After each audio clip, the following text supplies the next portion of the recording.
Good evening, everybody. My name is Judi Robinovitz, and welcome to our COVID conversation with the University of Florida. I'm just going to go over a few housekeeping items before we get started. So first things first, we do have one handout with this presentation. It is a copy of the admissions statistics for all 12 Florida State universities, along with our summer test prep schedule and some of our other summer offerings that score at the top. You can download that with the little control panel on the side next to the handouts. So once you click on it, you'll see them. If you have any difficulty with the audio, it happens from time to time. I've seen more problems with people on Macs than anything else, but there's not a problem. Click on the audio button, and it'll give you a it'll give you instructions on how to dial into the presentation, and you can listen by phone while you watch live. Tonight we have with us Charles Edward Murphy, who is U.S. Director of Freshman and International Admissions. He has 13 years of progressively responsible experience as an admissions professional at the University of Illinois. He served as an academic learning coordinator at the Department of Athletics at the University of Michigan, and he has experience in overseeing recruitment and outreach efforts at major AAU institutions and understands the landscape for recruiting and admitting highly talented students to a top-tier institution. Additionally, we have my mother, Judi Robinovitz, also company founder. Sorry for using this photo, Mom. I know you hate it. She's a certified educational planner with over 35 years experience. She's authored numerous books. She wrote the original test prep software for the College Board, as well as writing strategy chapters in the original SAT prep books. She founded Score at the Top, which offers pretty much everything involved in education and has achieved a perfect score on the SAT on multiple occasions.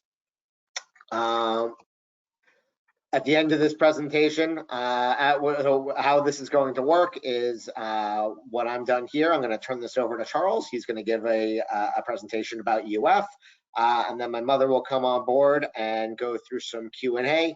And after that Q&A, I'm gonna come on and use your Q&A. So feel free to submit questions through GoToWebinar, and I'll go through them. We'll try to get through as many questions as possible. But just before we start, I just want to see who we have with us tonight. So if you guys can answer this quick poll, and let's see. Let's just get an idea of what our audience looks like, so Charles can tailor his presentation appropriately. Wow, lots of rising juniors.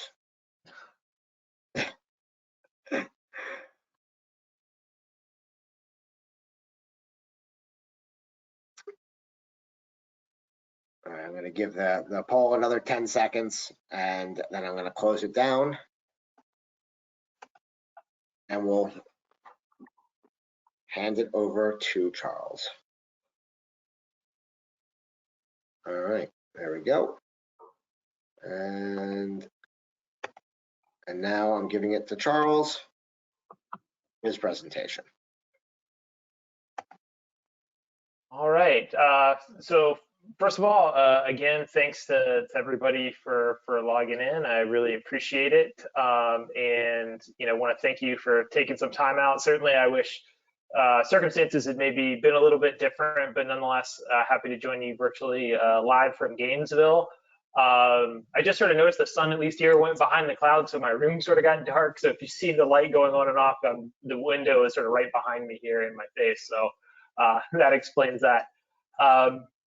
So I have, some slides to go through, and hopefully we'll give you a good overview of the University of Florida.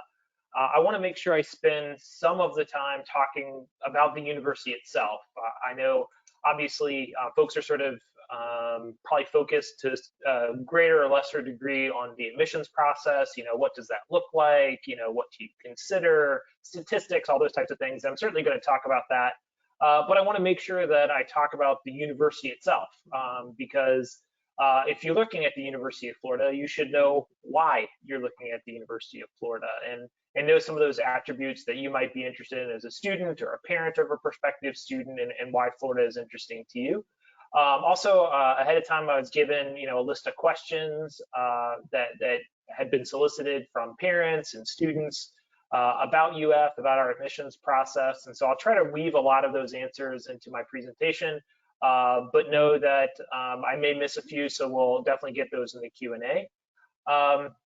But sort of the first thing I wanted to start with a little bit is just, given the current situation, there are a lot of questions that I can't give you 100% answers to about the University of Florida, or even some things about the admissions process for this upcoming year. Some of that is because we don't know those answers yet. Some of those are because those decisions are not made by the admissions office. They might be made by the university. They might be made by the state of Florida. They might be made by the state of Florida Department of Education or the state university system. But I'll nonetheless try to sort of point out those things of where I think a lot of questions are, and hopefully let you know where they are in the decision-making process, even if I don't have a firm answer to give you about a few of the topics. First, let me just go ahead and dive in and talk a little bit generally about UF, and then talk a little bit more specifically about the admissions process for first-year students at the University of Florida. So probably if you've been on our website or been on our campus, you're going to know we're number 7 in the US News and World Report rankings. We're very proud of that ranking. But know that that ranking isn't just a number. It reflects a lot of great things that we're doing at the university. So, why would you want to, attend the University of Florida? Why would you be interested in Florida? And hopefully that number 7 number is not the only reason. I think the first thing I want to talk about is how broad the academic options are at the University of Florida. It's one of, if not the most diverse institution in the country in terms of academic programs of study. There are some majors where you're going to find at nearly every college and university throughout the country, and certainly they're going to have their own way of instructing and how the program is structured. But the University of Florida, you can study almost anything. So we're a land grant institution. So if you're sort of familiar with history, Morrill Act back in the 1800s established land grant institutions in the states at the time to really be access institutions, especially for applied fields. So at UF, those sort of original fields, and at other land grant institutions were in agriculture, were in engineering, sort of the applied fields, but also we have sort of the more traditional, what you might think of as liberal arts, like philosophy and history and biology and those types of things within our College of Liberal Arts and Science. We have a College of Journalism.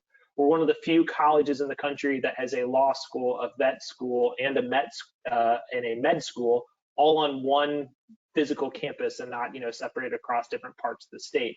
We have about 50,000 total students. About 35,000 of those students are undergraduates. So you have a lot of flexibility at the university.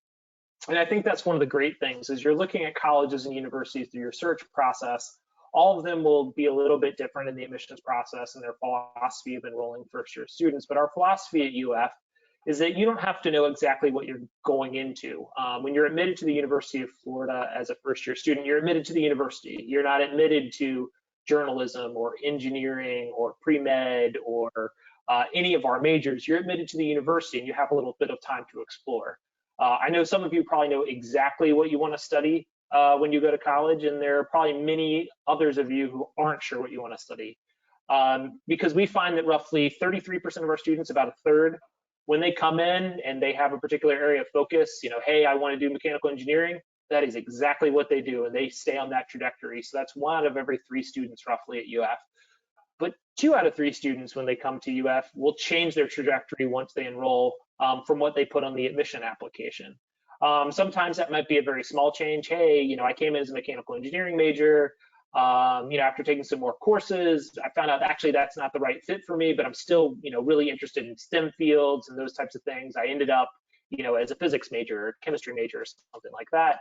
But we also have students who come in undeclared and really aren't sure what they want to go into. And then we have some students who start on one track again. I come in as a mechanical engineering major. I take an elective course in another area, maybe finishing a general education requirement, and I end up graduating in journalism or something like that. So know that University of Florida is a place where you have a little bit of time to explore as a student. And I think that's really important as you're coming into college, to have a little bit of that time to explore if you need it, knowing that, again, some students know exactly what they want to do and exactly where they want to go. Also, it's a university that, we sort of use in this slide credibility, but you're going to find quality programs across all of those disciplines. I think that's one of the great things about UF is that when you think of the University of Florida, at least when I think of the University of Florida, and I think when most students and families and folks out in the public do, you don't think of one particular academic program. You don't think of one particular college or one particular area of specialization, because we have fantastic programs across all of those disciplines. Also, the university last year wrapped up a campaign, what we called our Faculty 500 campaign. We hired 500 new faculty members at the University of Florida across the disciplines. We really attracted, leaders and innovators in teaching and research from across the country and really across the globe to come to the University of Florida. And they came because it's a place with a great infrastructure and a great student body. So certainly our faculty are doing a lot of great things for the university, but they're obviously doing a lot of great things for our students as well. That hiring campaign lowered our student to faculty ratio.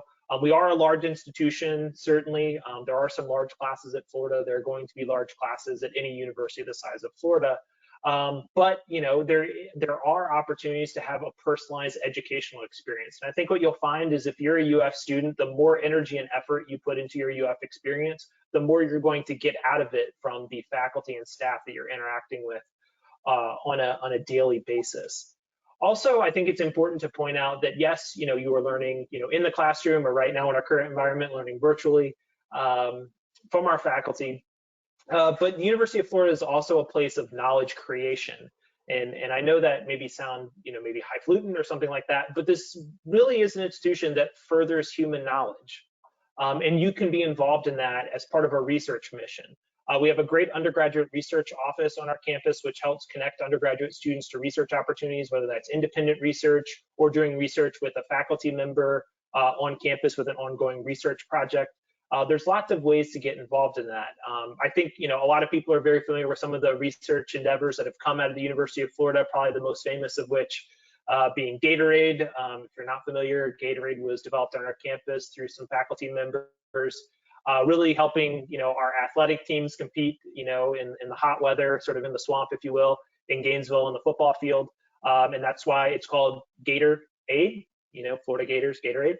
But also, it's tons of things that we're doing across campus. Certainly in the recent COVID-19 crisis and pandemic, there's been a lot of research, certainly by our med school, but also by other colleges and departments. Our engineering and med school have collaborated to create an emergency ventilator that can be put together with parts that you can find at your local Home Depot or Lowe's, and can be put together if you have sort of the skill to do that type of thing, using materials that cost about $130. We hope that never has to be used. We want people to, use sort of the full manufactured ventilators that hospitals have. But it's something that, our faculty felt that they were able to do and put together if there's an emergency situation and a ventilator isn't available. So you can find that information, on our website. It's going through FDA approval process currently. They've done some really interesting and innovative things around, masks to help prevent spread when there was a short of the I think, is it M95, N95 ventilator, or the face coverings that they had. So there's lots of those types of things going on. So I think sometimes when people think research, they think of, I'm in a lab or I'm doing, this esoteric, research that doesn't have a connection to people's day-to-day lives. And the things that we're doing at the University of Florida and the things that you can do at the University of Florida really do connect to people's day-to-day lives and can make a difference in their day-to-day lives. And that's something that the University of Florida really prides ourselves on. Also, something we really pride ourselves on is affordability.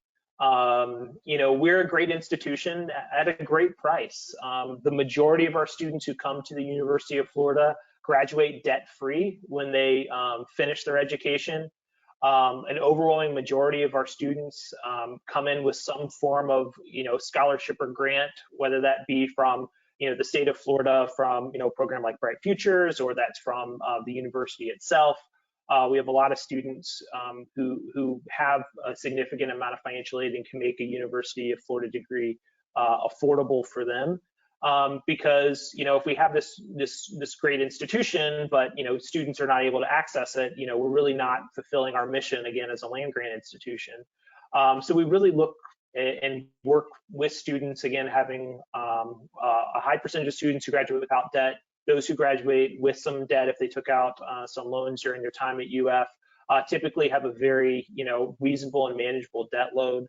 So you should be looking at the University of Florida, whether you think Florida is definitely sort of within your price range and within your family's affordability as you look at that quote unquote sticker price, or if Florida looks pretty expensive for you and your family, just know that there are financial aid opportunities both through the state of Florida and through the university that you might be eligible for. So you want to make sure to definitely apply, definitely fill out the FAFSA. And we have a good tool on our website called the Net Price Calculator that you can use to get an estimate of financial aid availability based on sort of income, assets, and family information. Because we certainly know affordability is an important component of a college education. The good thing about a college education, unlike for example a car, is your college education appreciates. It grows in value as you go through life. It doesn't depreciate. So it's a great investment, but also a very affordable option at the university. Also, I did want to take just a quick minute to talk about life outside of academics. Certainly that hopefully is the focus and why you're looking at UF. But we have a very diverse student body, over 1,000 student organizations. You can see some of the different categories listed there on the slide.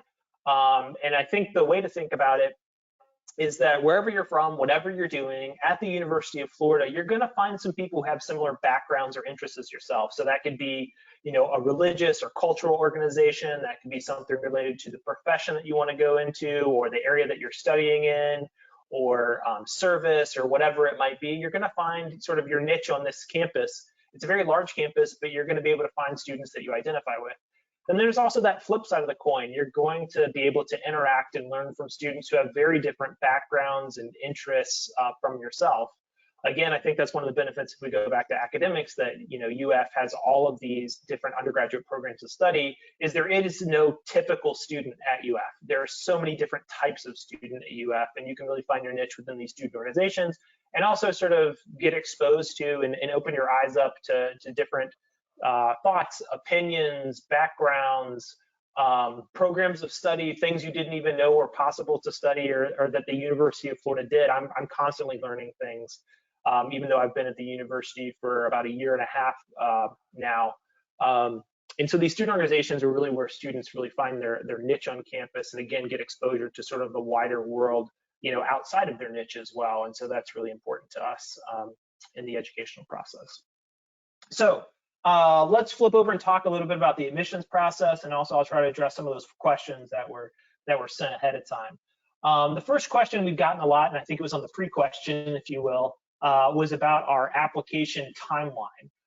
As of right now, we will have the same application timeline for next year.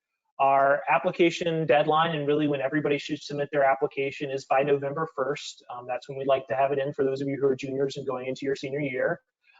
We also require what's called the SAR, the self-reported academic record, and we would like that, not we would like that into us, we need that into us by December 1st. So application first, then the SAR by December 1st, and then your ACT or SAT scores by December 15th.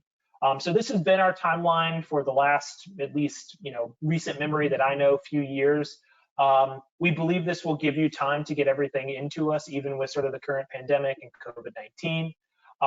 We know that many of you maybe had some ACT or SAT test dates canceled or were planning and unable to take them. So we're really hopeful that those will go on as scheduled in the early fall and still be able to get us scores in plenty of time by December 15th. We know there have been some schools and systems that have considered or looked at possibly going test optional. For the state of Florida, how that is structured is that is a decision that's made through our Board of Governors and through the state university system. So that's certainly something that is on their radar and that they are considering. I don't have any updates to give you today, but when a decision is made either to go as test optional or not to go test optional, we'll make sure that you know, and know that that is a decision that is not for just the University of Florida. That will likely be a decision for all 12 state university system schools. So for Florida, Florida State, Florida Atlantic, FIU, USF, et cetera. There'll be sort of a unified decision or a common decision that's made out of that Board of Governors. So that's not a decision that will be made at the campus level.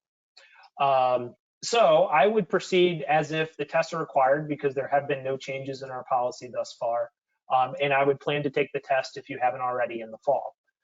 So that's sort of the update that I'm able to give about test scores. I really don't have any other details beyond that, sort of other than to just let you know where that is in the process, because I know that's a very common question that students have right now, given the current situation.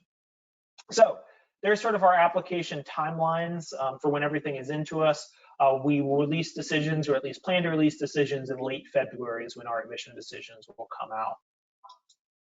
So what do we look at in the admissions process? And this is simplified a little bit, but there's sort of two portions of our application review.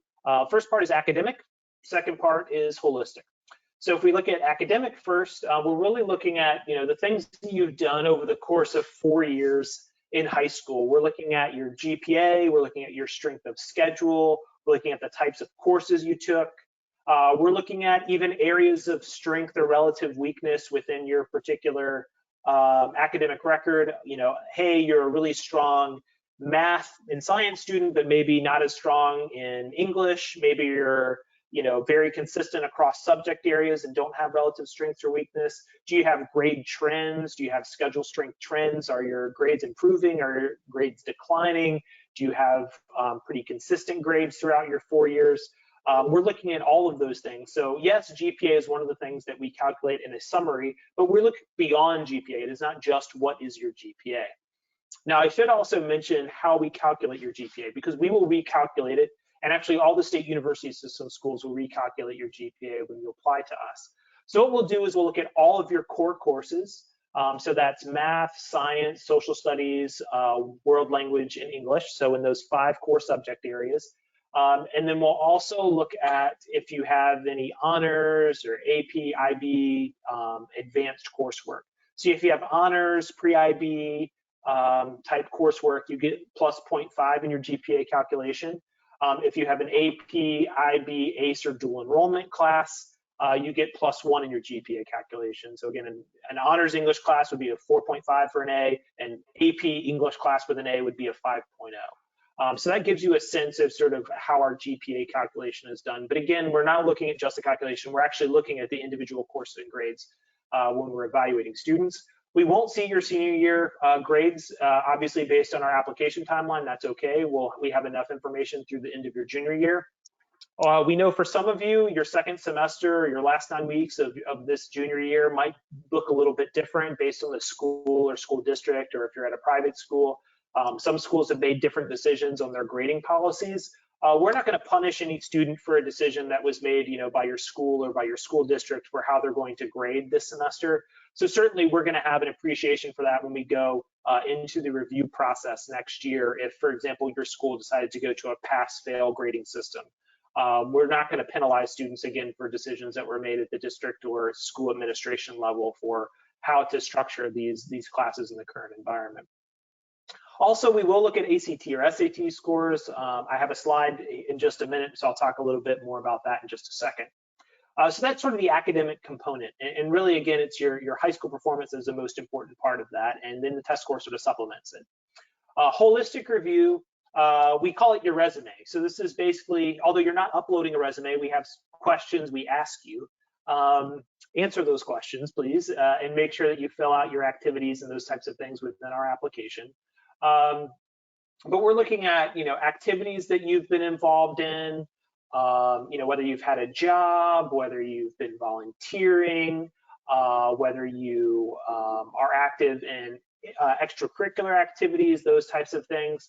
And then obviously the other big caveat is right now in the current environment, I'm going to go out on a limb and say that many of you have not been able to do many of those activities. So again, we will certainly understand that in the admissions process, that maybe something you plan to do currently or even this summer might not be possible because of the current situation and social distancing and those types of things. So again, we're going to know that, and we're going to take that into account in the review process. So don't feel like, I had this great summer job lined up, or this summer volunteer opportunity, or I was, going to do one thing or another.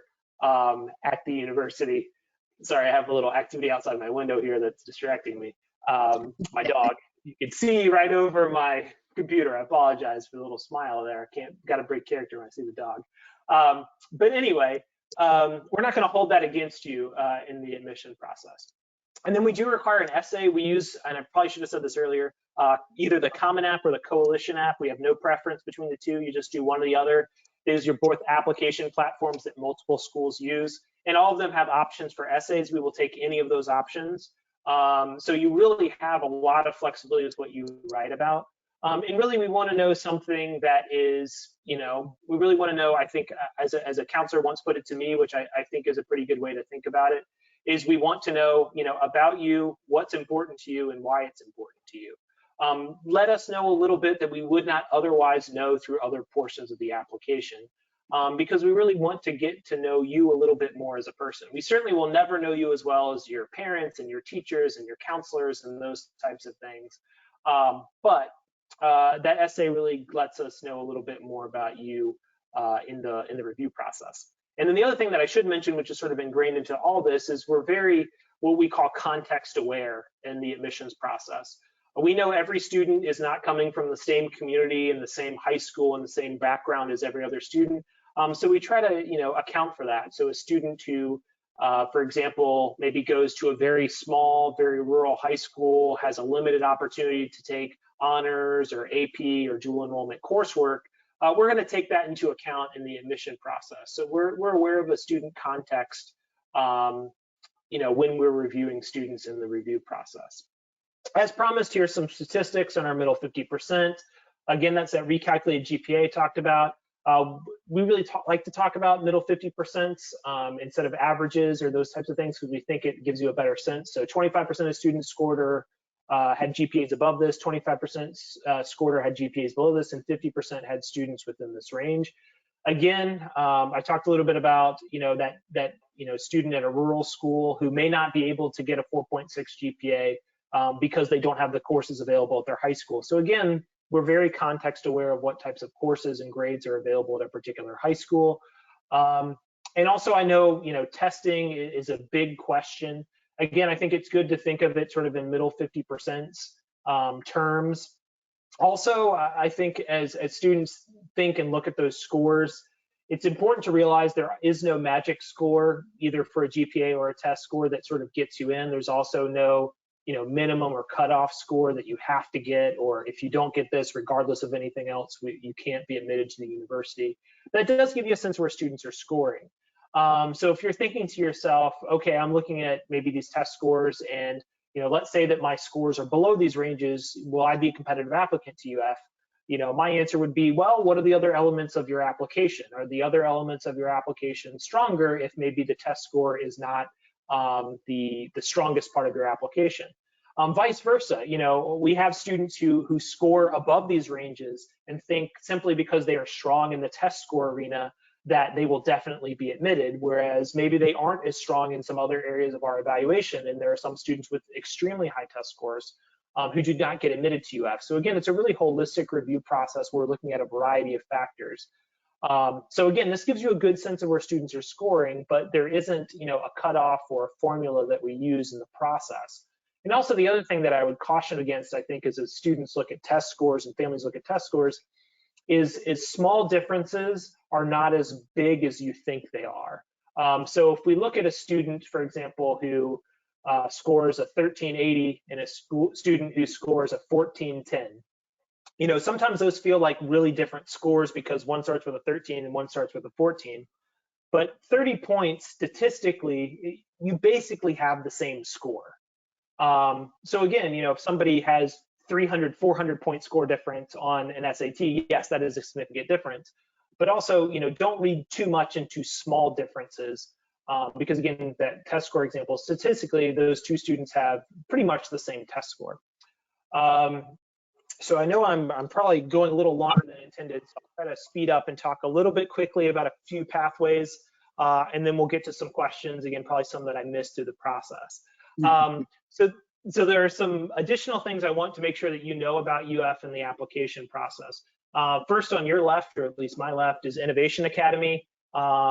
We have a program that is a spring-summer program called the Innovation Academy. It's really focused on innovation and entrepreneurship. It is a great fit for the right student. And I'll repeat that, for the right student. A couple things, there are about 30 majors available within the Innovation Academy, so it's not our full listing of majors, so you really need to be interested in probably a couple of those majors at least. You need to be interested in innovation, entrepreneurship, those types of things, because all students have an innovation minor, regardless of what their major is. And they also need to be dedicated to being on campus in the spring and the summer, and off campus in the fall. And that persists for 4 years. So that's not just, oh, I start in spring and then I go on sort of the traditional fall, spring calendar afterwards. So it is a spring summer program. So that's an opt-in program that you can apply to in our admissions process by opting in. Honors program for freshman admission is similar, not in terms of the calendar, but in terms of it's an opt-in application. So you have to opt into the honors program and say, yes, please consider me. And then you have to write a couple supplemental essays about your interest in the honors program. And so those essays, along with your academics and everything else I just talked about, are reviewed in the admission process for honors. So again, no minimums or cutoff scores, or you have to get this, or no automatic admission, but using all of those factors, including those honors essays, for evaluation into the honors program. We'll have about 700 students who enroll in the honors program as freshmen every year. Our freshman class is about 6,500, so it's a little over 10% of our incoming students will be in the honors program, roughly. And then the PACE program is Pathway to Campus Enrollment. That's a pathway program for students who we were not able to admit to summer or fall, but we give the option to start online, and they complete their first 60 credits through UF Online. Now, if you come in with advanced credit already, maybe from dual enrollment, AP, IB, et cetera, certainly those count towards the 60 hours, but you have to do a minimum number of hours through UF Online in a minimum amount of time to successfully transition to campus. So this has been in place for 5-6 years, somewhere in that neighborhood. And so it's a really successful program, and for students who want to come to UF and we weren't able to, unfortunately, to admit to our summer or fall program, it's a great option. We know these students will be great, successful students. So again, it's a great pathway option for students who are really interested in UF and want to pursue that through the PACE. Last thing that I'll say before I'll be quiet, get a quick drink, and see what questions that you have are, although we are in a sort of abnormal place right now with COVID, you can certainly stay connected with UF. Our office is open, we're working from home, but if you call our office 8 to 5, Monday to Friday, somebody will pick up the phone, and you'll be able to talk to a real human. We are answering our phones. If you go to our visit webpage, which is listed there, you can do a virtual tour of campus. You can also sign up for a virtual information session. So there are lots of ways to stay connected with us, even though you can't visit campus right now. And then there's our admissions staff information. You can find the staff person or people who cover your area, or just send us a question to our general contact form. Either way, we're happy to answer questions. You can see all the social media listed there. So again, lots of ways to stay connected, although in a little bit of an odd place right now with not being able to physically connect and come to campus. We hope we're giving you all the updates that you need on admissions and about UF in general. So with that, thanks so much for listening. Again, I'm going to get a quick drink of water because I've been talking for 25 minutes now, and we'll see what questions are.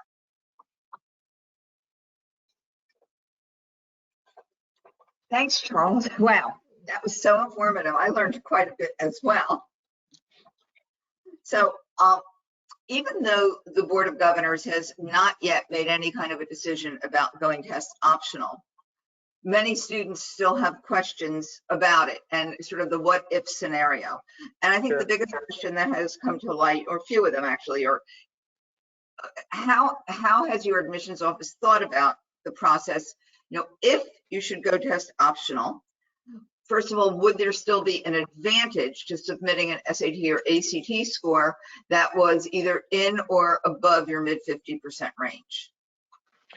Yeah, I think it's a little, it's hard to speculate exactly how we're going to do that if we went forward with that process. But I think the advice that I've heard from other test optional schools that have sort of been on that path for a while, and I think is good, is that if you think the test is pretty representative of your ability, and you think it, it shows your application in a good light, and again, you think it's a pretty good reflection of your ability, then submit the score.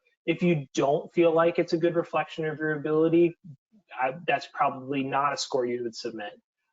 Again, sort of the operationalization of sort of how we would go through our review process if the Board of Governors went test optional. There's some questions we still need to answer there logistically for exactly how we go through the review process, but that would be my general answer. And then the other thing that I would say is that if we do require test scores, and again, right now that is the current situation, that's, until something changes, I would expect that to remain the rule. We are also realizing and know that, the ability for students to test and retest is probably being affected, but know that that's also affecting the entire applicant pool. And so we realize that we may see differences in score patterns for students if they're only taking it once instead of 2 or 3 times. So again, I think it's still a little bit of a wait and see because we don't know exactly how everything will play out, but we're very attuned to sort of what's happening in that area as well. And then, if a student, again, under this assumption that you go test optional, would you then pay significantly more attention, let's say, to the rigor of curriculum or the level of extracurricular engagement or leadership? Are there other factors that would now become even more important? Yeah, I would say, if we went to a test optional environment, certainly if we're no longer considering that test score, then, relatively speaking, all areas of the application would become a little bit more important. We wouldn't, at least as of right now, and I don't think this would change, we wouldn't start considering something new that we had never considered before. We wouldn't, try to, add an extra essay or, something like that. We don't think we would, we wouldn't go down that path, but certainly without that piece of information, certainly it puts more emphasis on, especially for the academic component, on course rigor, grades, trends, all those types of things. And again, the thing I would also emphasize is that in our current process, that is more important than the test score. Again, we don't have a formula or anything like that, but certainly, how a student is doing over the course of 3-4 years in high school. And again, I think you're going to find this in any school, regardless of their testing policy, is often more beneficial to us as reviewers than the test score alone. The test score helps and the test score supplements. We think there's value there, but certainly we still get a ton of information from the high school record. Right. And then a question came up about the GPA calculation, the fact that the courses used are strictly the core academic courses with extra weight for AP, IB, ACE, and dual enrollment. But then the question comes up, for instance, are all, let's say, ACE courses treated equally?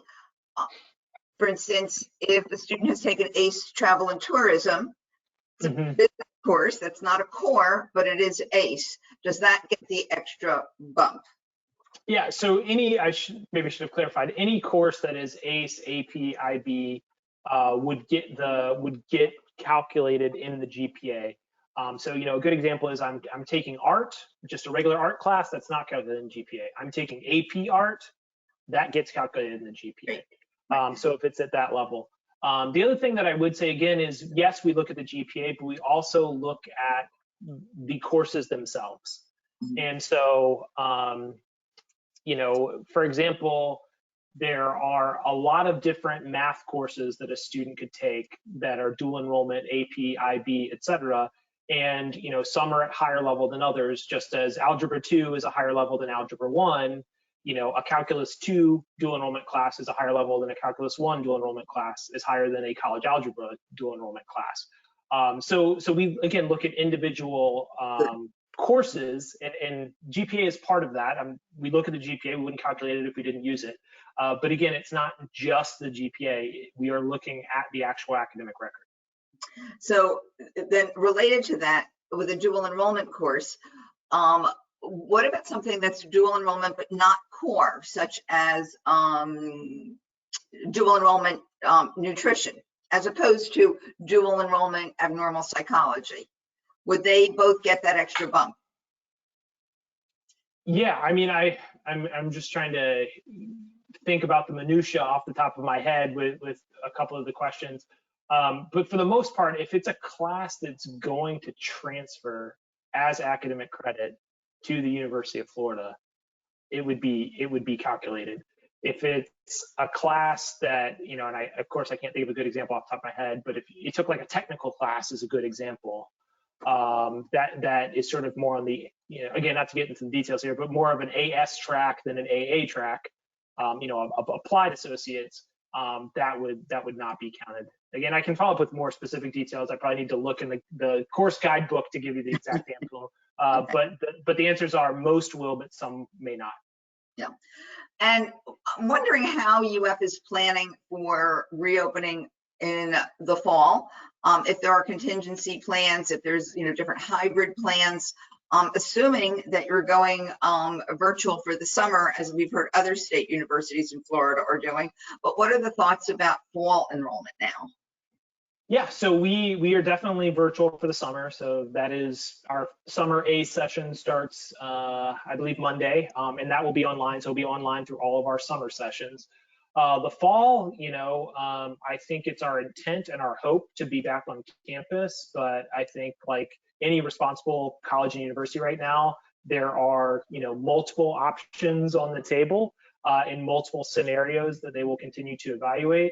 I know our board of trustees met, I believe it's last week. And so one decision that was made was to move the start date of the fall term back 1 week to give us a little bit more time for planning and implementation.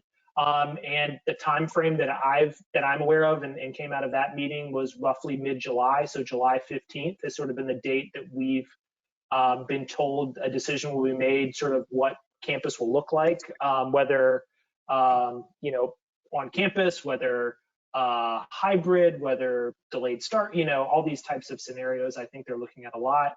But one thing that they did announce last week, and again, I'm learning of it just as everybody else that is, but the university is really putting in a lot of emphasis, and we have a great health system at UF, and I think that's a great advantage to us in the process.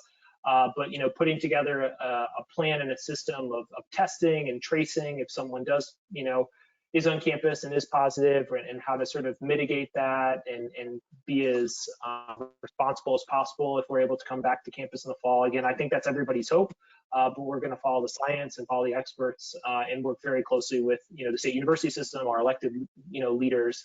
And it's going to be done in a very coordinated fashion for whatever is planned. Okay. And then totally unrelated, thank goodness, to COVID, Mm-hmm. are questions about out-of-state versus in-state in terms Mm-hmm. of, for instance, the cap that either UF or the entire state university may have for out-of-state students, if there is any difference in the way in which an out-of-state student is evaluated, and if you have any statistics differentiating the profile of an out-of-state student versus an in-state student. Yeah, so the university system has a sort of a guideline, a rule. I don't know how best to phrase it, but that, you know, roughly of the undergraduate student population, system-wide, 90% of the students should be Florida residents, system-wide for all the 12 schools. And at the University of Florida, our undergraduate student population is roughly 90% in-state, roughly. So we're right at that, you know, system guide, although there's some system schools that are higher, some system schools that are lower than that 10%. So when we evaluate applications, you know, students, whether they're in-state or out-of-state, are evaluated in the same manner. They're not sort of put into two completely separate piles and you know, that type of thing. So certainly we're aware of residency in our process because we don't want to go through our process and then, you know, have an admitted class that is, you know, like some other public institutions out of state that is, you know, 40% out of state. You know, certainly that's not part of our goals as an institution. So it's something that we're aware of. But at the same time, I think our population reflects our applicant pool, and we have a very large and strong in-state applicant pool, and the vast majority of our enrolled students and admitted students are from the state of Florida. But we are a national institution. We have students from across the country and across the globe as well. So certainly it's not an institution where everyone's from Florida. Are the out-of-staters held to a higher standard? Is the mid 50% for GPA or test score a little higher for out-of-state students? I don't know that we calculate that, but I don't think there's really much of a difference if we did calculate that. I'm not again, I don't think we calculate that statistic that way. For students, again, there's a little bit of a difference in university, not university systems, but sort of in state systems and those types of things. So for example, in Florida, you're going to find a lot more students have done AA degrees than other states. Again, sort of said a little bit in my intro, in Illinois, state university I worked for previously, almost no students, it was unheard of doing an AA while in high school, where in Florida, a lot of students do it. So that, so it's a little bit hard to compare systems also if there's one system that, for example, has a lot of dual enrollment and then one system that has very little or none. And then a question came up about the Common App. I guess a couple of questions. The first had to do with the supplemental essay questions, which came from the original UF application from several years ago, where students are given a text box in which they can elaborate on, let's say, extracurricular or community service, and also there was one other text box that was for additional information. Under the assumption that you're not changing those for next year, and I hope that's a reasonable assumption, but there seems to be overlap then with other pages of Common App. For example, the activity page, where a student is limited, of course, to 150 characters to describe a particular extracurricular, or the fact that there is another additional information section on the actual essay page. So is there anything specific that you are looking for in the supplement in terms of additional elaboration on certain extracurriculars or additional information, or are you possibly changing the supplement? Yeah, I mean, that's something, again, being relatively speaking, it was my second year really at UF, that, as I've looked at it, I've sort of, said, oh, we're maybe asking similar questions here, but it's interesting as you actually are on the other end reviewing applications, you learn, not from every applicant, but from a significant number of applicants, you learn things in those supplemental questions that you don't know, or quite honestly, there are some activities that for whatever reason, a student doesn't think to put in the activity section, but they put it on our supplement question, and that helps us have a better, so you've probably, just by happy circumstance held on to those supplemental questions, but we do think they're still valuable. Because again, maybe not every student, but there are some students who we learn something, again, an activity that wasn't even mentioned at all in the activity section of the Common App or the Coalition, that, they sort of explained that activity a little bit, or a work experience, for example, there. So I imagine we'll still keep those for students who are filling it out. Certainly, you don't need to repeat information. If you're putting it in the activity section, you don't need to repeat it verbatim, and put it in the supplemental question. But if there's something that needs a little bit more elaboration, or again, something that you feel doesn't fit into sort of the, put a text box with hours a week and those types of things, like the Common or the Coalition do, you can do that. And then a couple of the questions, are really sort of, one's a little bit about, is there anything that, inhibits your ability to participate in extracurricular activities, or do you have any other commitments, those types of things. So that's definitely a supplement that is not covered in a list of activities on the Common or the Coalition. So I think we'll be keeping it, but again, I think it's a fair question. But again, being on the other end of the screen, if you will, reviewing it, sometimes you learn things that you wouldn't know, and so as the director, I worry a little bit if we eliminate those questions, then we eliminate that knowledge about some of our applicants. And what's your thought about a student using his or her experience during the pandemic for the topic of the personal statement? And if it's a good idea, or is there a certain perspective the student should take? Yeah, I think with anything that is, and this would apply to, I think, the pandemic or any other thing you can think of, anything that is a common experience among a lot of students, you have to make sure that essay is personalized. And so we know it's your essay. And sometimes on these topics that the essay can feel generic if you're not careful. Mm-hmm. And I've heard a lot of different people say a lot of different things, but I think the one of them that I've heard is, if you dropped your essay in the hallway at your high school and your name wasn't on it and somebody picked it up that knew you, would they know it's your essay? And if they can't tell it's your essay, then that's a problem. So certainly if you feel like the thing that you want to talk about and the thing that you think will help us in the review process is to write about the experience that you're going through now or a consequence of COVID or something like that, certainly I'm not telling you not to write it, but also realize, again, this is an experience that not just in Florida, but around the country and around the globe, people are going through. And so you want to be careful about being generic about the crisis or about how it's affected you. Yeah. We've been giving students pretty much that same advice and suggesting that if there was some particular way in which you demonstrated your resilience during COVID-19, that might be the perfect approach. But to be talking about, oh my God, having to do virtual school and my baby brother in the background and my mother vacuuming and I can't hear anything I'm bored, no way. Or, oh, poor me. Does having the Florida prepay have any impact at all on an admission decision? No. Good. Very easy answer. No. Yeah, the only reason we would ask for that is if that's the way that you're qualifying for Florida residency, and that's through a team that doesn't even review applications. So it may be asked on the application, but that's for determining residency. It's not for reviewing your application. And have you been having a lot of students, except it's seniors for next year, ask for a deferral because they don't want to start college online?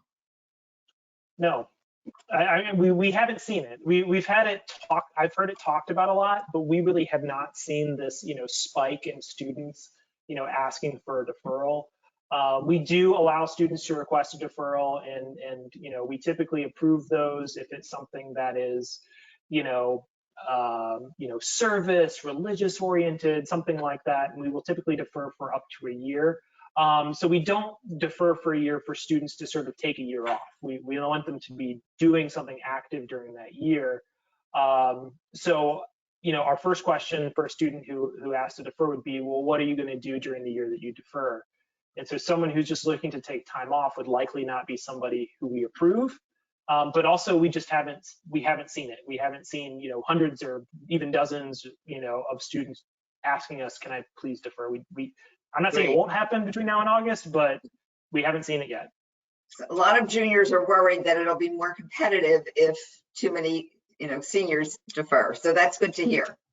Yeah, and I wouldn't worry about that. There are a lot of reasons logistically why a university could not defer a huge percentage of students for a myriad of reasons, from course planning to another. So it's not like, University of Florida or any Florida school or any school is going to say, oh, okay, we're going to defer 2,000 students to next year. That's just not going to happen. So as a junior, I would not be worried about that.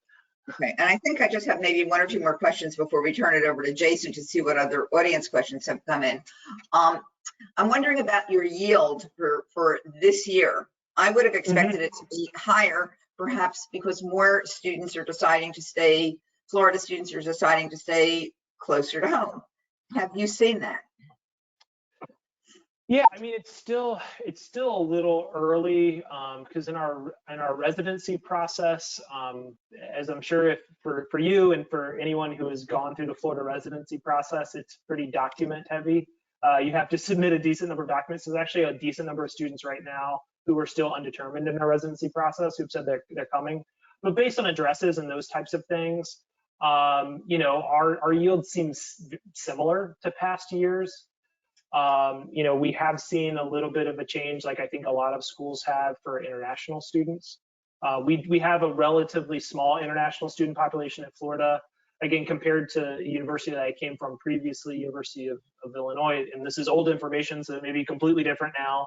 But University of Illinois, had somewhere in the neighborhood of 900 to 1,000 international students in its freshman class when I worked there.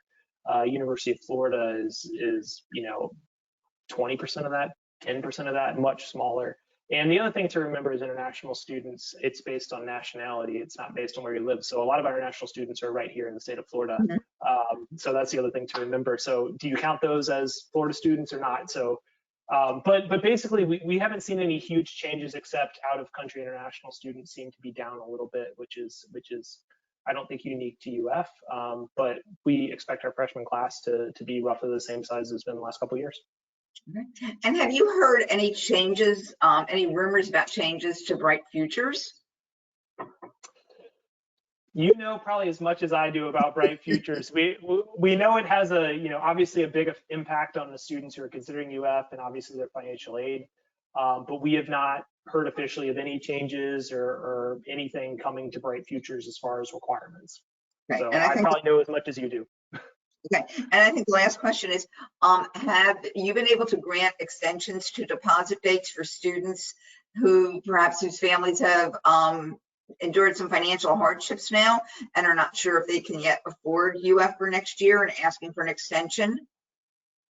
Yeah, we have approved extensions on an individual basis. So if a student contacted our office, so we do have some students that right now still have, they contacted us and they've been given an extension.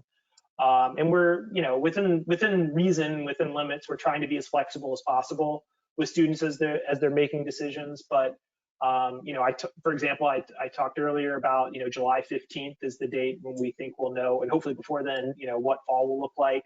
We're not going to be able to extend deadlines to July 15th, for example. So there is starting to be some uncertainty for students, and we certainly understand that, and we'll try to be as flexible as possible. If students contact us individually, we'll work with them as much as we can during this time when a lot of things are up in the air, a lot of things. For sure.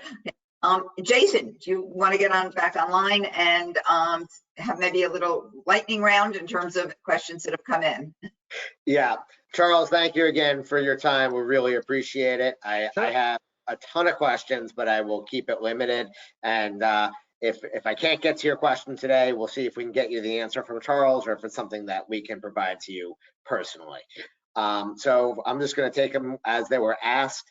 How does UF decide which students to offer PACE program to? Is their intended major a consideration? And if so, how much, as I know PACE limits its majors the students can choose? Yeah, so our pathway programs, so one I didn't mention in the presentation, but it exists as well, is we have a pathway program for engineering through Santa Fe and State College of Florida. We also have a pathway program for DCP, which is design, construction, and planning. So admission to the university is not major dependent, but our pathway programs are major dependent. So for example, you cannot get into the Gator Engineering pathway program if you didn't apply to a Gator Engineering major. So yes, major does become a factor when we're looking at pathway programs, because we don't want to admit a student to a pathway program where there is no path to the major they want to study. And there are some, without getting into the weeds here, there's some limited access programs that just have no pathway. So there, for example, is no pathway program to nursing at UF. So there is no PACE nursing, as an example. Thanks. If a student applies and is considering engineering or accounting, but is not sure, should he enter as undecided, or does he have a better chance of getting in if he chooses a major and applies to that school? So again, for admitting to summer or fall, major makes no difference whatsoever. Engineering, accounting, we don't even know when we're reviewing your application. Does UF frown upon students who take the SAT or ACT more than 3 times? No, we take it once, take it 100 times. We look at whatever scores that we have on file. There's no penalty or whatever for however many times you take it. What's the percentage of international students in the TOEFL range requirement? Gosh, percentage international students undergraduate is 2%, 3%, something like that. I may be off a little bit, but it's a relatively low percentage. I don't have the TOEFL range off the top of my head. I would say, generally speaking, a competitive TOEFL score is 100 or better. Our minimum score that we want to see is at least an 80. But 100 or better, I would say, generally speaking, is a good TOEFL score for us. Will the AP and ACE credits taken this year at home be counted towards college credit? Yeah, so that's another example of a decision that I don't get to make. But I would say, as of right now, there has been no change in the policy. Right. So until a policy change has been announced, and again, that's sort of at the state level, not just at the university, or definitely not in the admissions office decision. But right now, there's been no change in policy. But if there is, we will, and the state will let everybody know. And do you know how UF is going to recalculate the pass-fail grades? Yeah, so pass-fail, we would not calculate a GPA. So if you report a P, we don't make that a 3 or a 4 or 2. It would just not be included, but certainly would count for credit.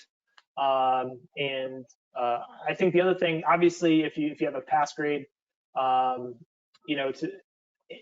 that last semester, if you actually calculate it out, it actually doesn't change GPAs as much as you think it does to take one semester out when you already have 5 semesters, or maybe even a little bit more if you took advanced classes earlier than high school. But no, it would not have a GPA related to it if it was a pass.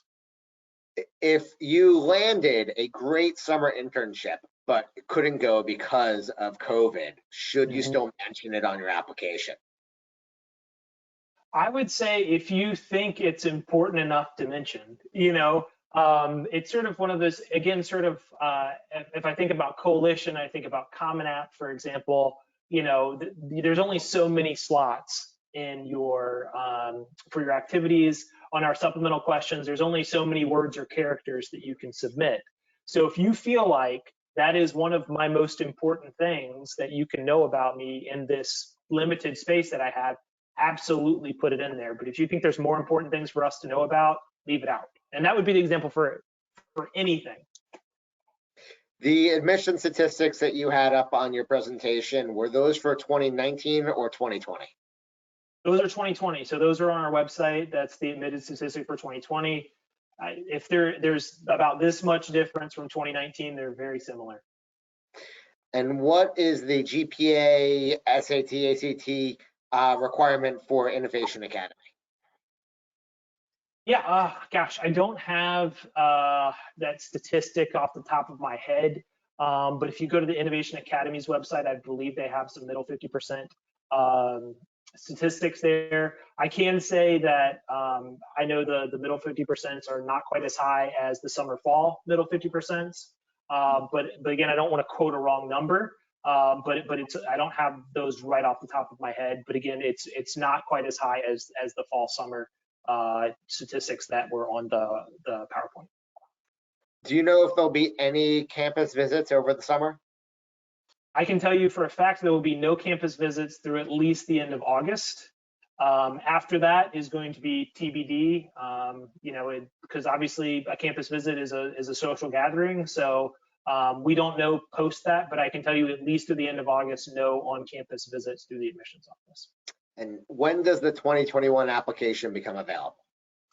We're starting to work on it now, because we're doing our updates for our application, Common App, et cetera. We estimate it will be mid-August. I think since there's some uncertainty again this summer with some policies and those types of things, there could be a slight adjustment. But my best guess is sometime in August, beginning, middle, or late. I don't know yet. Again, there's some factors in the summer we need to figure out, but definitely late August, probably at the latest.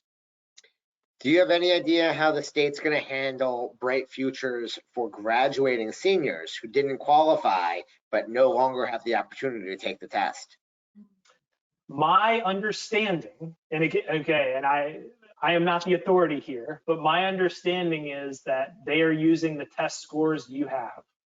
So if you don't have the test score right now, then you wouldn't qualify.